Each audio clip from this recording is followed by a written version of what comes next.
Saudaraku yang dikasih Tuhan, jumpa kembali dalam Gembala Menyapa hari ini. Dalam masa Prapaskah, kita saat ini menghayati karya Tuhan dalam hidup kita, Kristus yang relevan bagi kita. Dalam masa Prapaskah ini, kita juga diajak untuk berpuasa. Kenapa berpuasa? Untuk apa berpuasa? Mengapa orang Kristen juga harus melakukan puasa? Bukankah puasa itu identik dengan kisah perjanjian lama?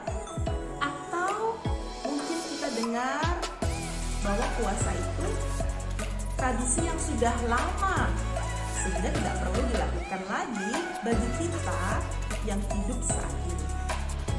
Puasa dalam Kristen berakar dari tradisi Yudais, mungkin juga sejajar dengan Islam, namun berbeda dari perlakuan. Ada gereja-gereja yang membuat tata cara secara resmi bagaimana berpuasa, tetapi tidak juga semua gereja dapat memberlakukan itu karena tradisi yang terjadi. Puasa dalam kekristenan bersifat personal.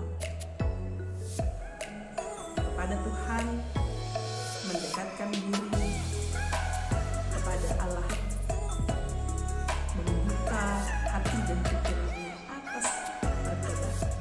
Tata caranya pun bisa berbeda.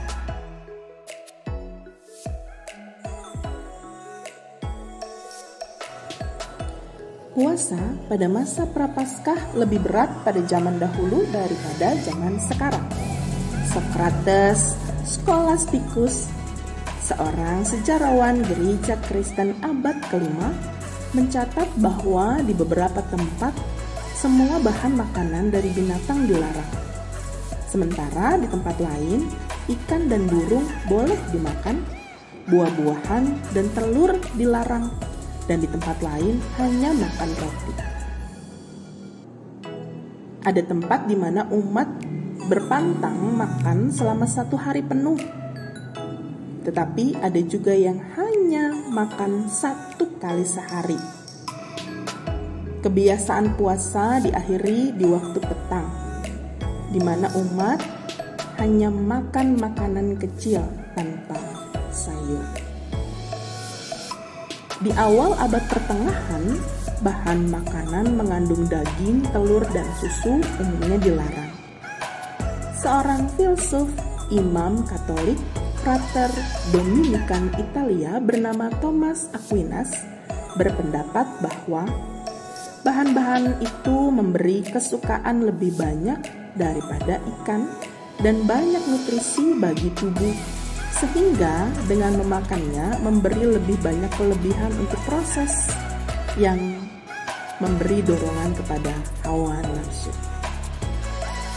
Di Spanyol, pada tahun 1492, peraturan itu dibaharui, sehingga mengizinkan makan bahan dari susu dan telur selama Prapaskah berlangsung.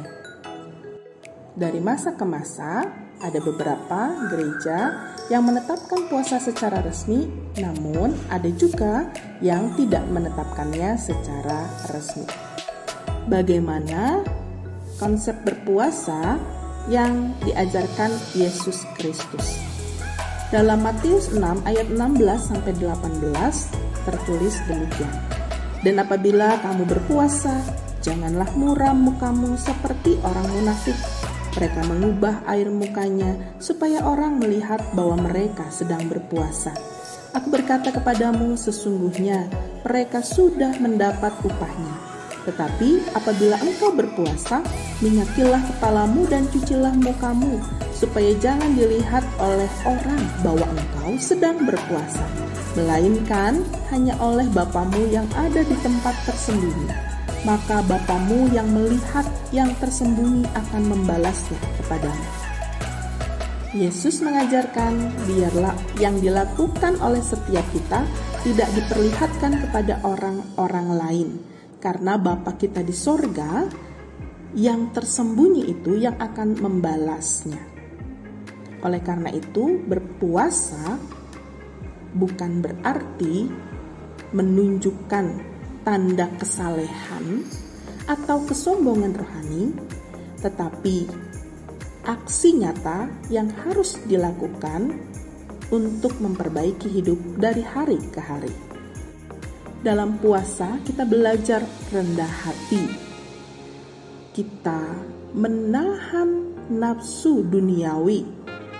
Juga mau diajak berbagi untuk orang lain.